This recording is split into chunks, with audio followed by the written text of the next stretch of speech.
Welcome back to Our Issues Milwaukee. I'm your host, Andrea Williams. This morning, we've been discussing the live theater. Lowdown Dirty Blues is playing at the Milwaukee Rep now through May 24th. It's a phenomenal jam session that pays tribute to a musical form that's steeped in history and alive and thriving today. I've been talking with the talented Karan Rayford, best known as Sugaray, and Robert Stephens, who is the piano player in this production. Did I say your name right? You did. Karan. And that don't ever happen right. It's usually Karen and Carbon. I didn't realize I had put your full name in there, so I'm like, Karan.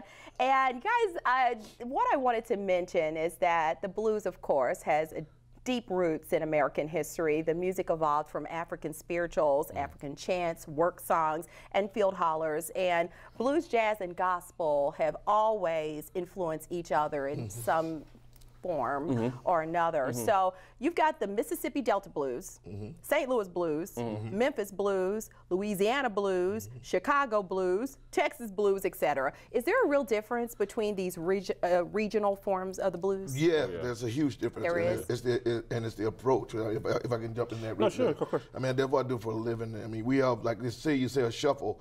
You know, I have to look at my, if they say if I'm doing a jam, I said, we're going to play a shuffle. If it's a Chicago guy, I want the Chicago shuffle. So the first thing I'm telling him is, give me a box shuffle in B, so you get that do-do-do-do-do-do-do-do-do. Okay. Do-do-do. In California, a shuffle is almost more like a swing. You know, you get that T-Bone Walker feel into it, so the shuffle is a little different, you know. In Texas, blues has the bluesmen from Texas, we always very flamboyant, and it has a rock edge to it. If you go from Freddie King to Blind Lemon Jefferson to Lightning Hopkins to Albert Collins, it always has that different, and you get that flat tire shuffle.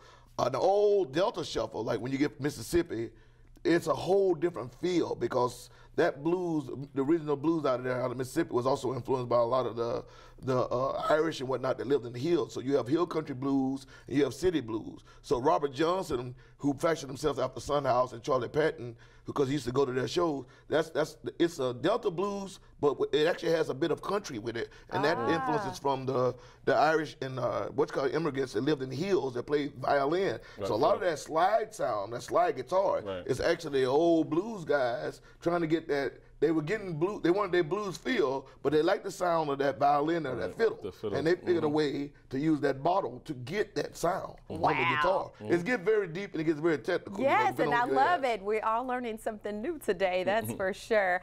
Sugaray, you are from Texas, and when I first met you after the show at the Milwaukee Rep, you told me that you were considered a field holler. So I didn't really quite understand what that is, so educate us a little more on what a field holler is. Well, field holler, you know, I love Bobby Bland and I love Son House. Bobby Bland was very smooth, you know. Bobby Bland would come in like almost like a Teddy Pendergrass, you know, close the door. I had to do that.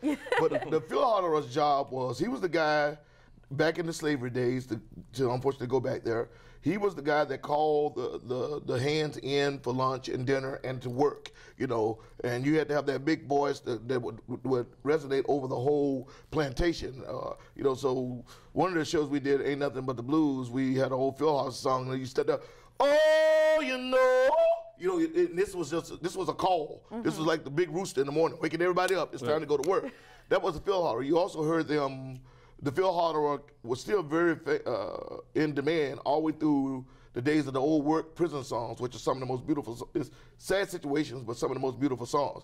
So the field holler was a guy, you'd have 8 guys putting a line of track in, and he'd be saying, everybody knows you, everybody, oh, come on, baby, oh, but he's the guy that's singing. So he had to have a voice that was big enough that would go over all the commotion that was going on and understandable. That's called a field holler. And then you go into the gospel, you always had field hollers, because I grew up in the old gospel church, where as a choir director, there's times I had 200 choir members, you didn't have a mic. But you had to be heard if you was a soloist or whatnot. Over that, you were a field holler. And that's what that is. And you don't see it that often anymore. And the BB, arguably to me, is the last field holler that I've seen in circular music.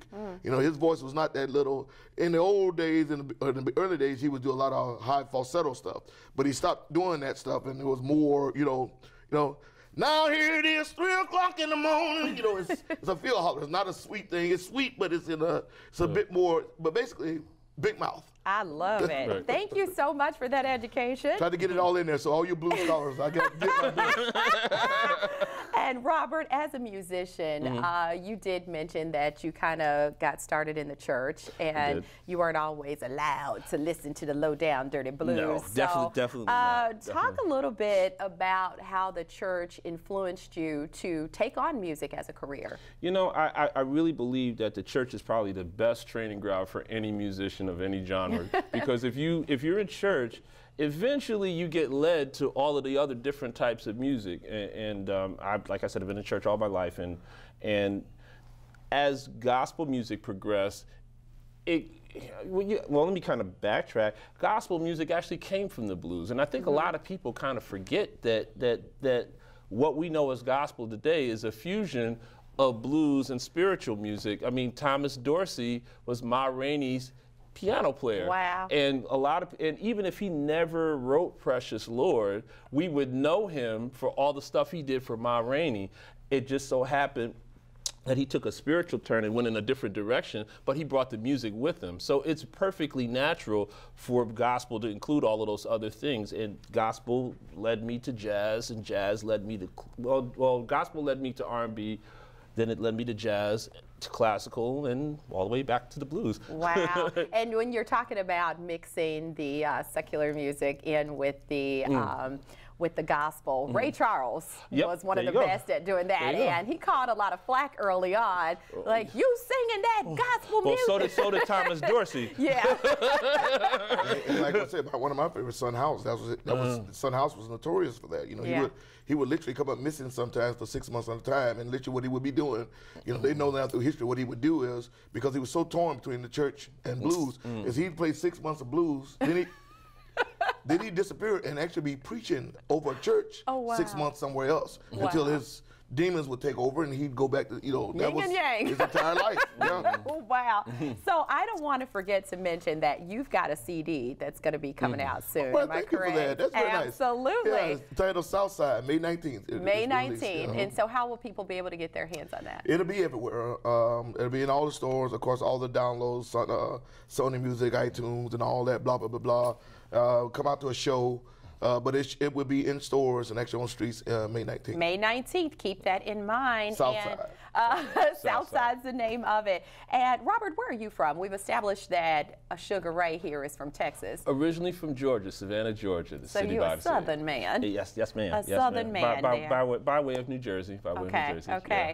So some of your professional credits include serving as music director for the national tour of Unforgettable, the Nat King Cole story. Yeah. And you're talking about another legendary, phenomenal performer. Definitely. What was that like for you? That was phenomenal. I always was, again, going back to my childhood, Nat King Cole was one of the records that we listened to as kids, but it was a different thing doing the show because I found out what an amazing jazz pianist Nat King Cole was, and I remember doing that show. That's the show that I really got to get my stride piano chops up. He was an amazing stride piano player, and the way that the show was set up, it was a piano, bass, and guitar with no drums, and the way that he was just able to keep time, it was on a musical tip. It was really amazing, you know. And then he was such a pioneer. He was doing television. He was doing things that black people weren't doing when he was doing. And he was the first African American to have his own television series. He was, and he was a pioneer. And so, just like this show is, it was an education for me to be involved with it, and it was really very cool. I learned a lot of music, and I learned a lot about the history too. Yeah, and when we talk about some of these artists, not only were they just extremely talented, but they were dealing with a lot of the harshness that came with the time that they were coming up. So I think it takes an extraordinarily strong individual to be able to still shine through the midst of all that they went through when you're talking about, racism and things of that nature. And the play touches on that, and it touches on it, and I like the way that Randall said it, because this is something that we deal with, but we don't want people feeling sorry for us. It's like all we want to do is to be able to just do what we do. be treated fairly. You know, we don't necessarily need anyone's pity. And ultimately, we make fun out of it. You know, we find, and that's what our people have always done. You know, when someone gives you a lemon, you put some sugar on it, squeeze it, and you make lemonade. That's what you do. And add a little vodka if you need to. If you're in the juke joint, if you're in the juke joint. Right. So I wanted to mention also, Robert, that you've written commercials for ESPN, and you've worked with some outstanding gospel artists. I'll name a few of them: Donnie McClurkin, Reverend James Cleveland, the late Reverend James Cleveland, Hezekiah Walker. I mean, the list goes on. How did you get that opportunity? Well, like I said, I've been in gospel all my life, and James Cleveland, that was interesting. I was and am still a member of the Gospel Music Workshop, which he founded. And James Cleveland was actually my first professional live recording session. Wow. I graduated high school, I think maybe the week before, and he came to record with the New Jersey Mass Choir, and I remember how terrified I was. Oh my God. Yeah, that's kind of major. I was so scared because he was such an intimidating guy, but I learned so much just watching him handle a choir. I learned how to deal with people with charisma. Like this guy, he just has, you know, he has a presence when he walks into the room. He does. You know, and it was really a great education. But the Gospel Music Workshop allowed, you know, young musicians to kind of have a forum and to learn. I'm very proud to say that I continued with them to the point where I taught a class for many years there, and kind of worked my way up through the system. And it's very cool. So yeah. That is awesome. You guys have awesome backgrounds that have led you to where you are. I should mention that this one here has had his own band since 2010. Yes. It's the Sugaray Rayford Band. And when you come out on the stage in Low Down Dirty Blues, I love how you talk about you want a big-legged woman. Don't you talk about that in one of the songs? Yes. And then you also talk about Rub My Back. It's just an array of awesome music. And Big Mama, again played by Felicia, she comes out into the crowd and she talks to the people, finds out a little bit more about them. So I'm guessing all of that makes none of the shows really the same. Right, Yeah. which is good for me, since I'm a touring guy. You know, it keeps me not get to the point where I'm just losing my mind and pulling my hair out. So it's a good thing, and she's great with it. So. And let me just say this about Felicia. She's such a pleasure to work with, because as free-spirited as she is so committed to having things right, and I so appreciate that. You know, like for everything that seems to be on the fly, I could say there are 4 things that are scripted and are locked and are always in place.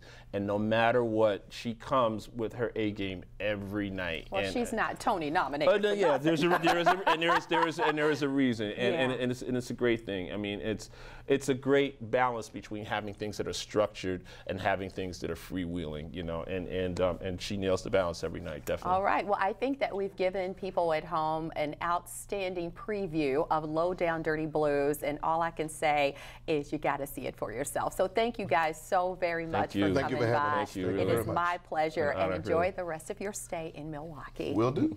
Sugaray Rayford and Robert Stephens are 2 of the talented cast members who are performing in Low Down Dirty Blues, again playing at the Milwaukee Rep now through May 24th. For more information, you can log on to MilwaukeeRep.com or call 414-224-9490. That's going to do it for today's show. I'm your host, Andrea Williams. As always, thank you for watching, and I hope you join us again next week as we take another look at our issues in Milwaukee. Have a great day.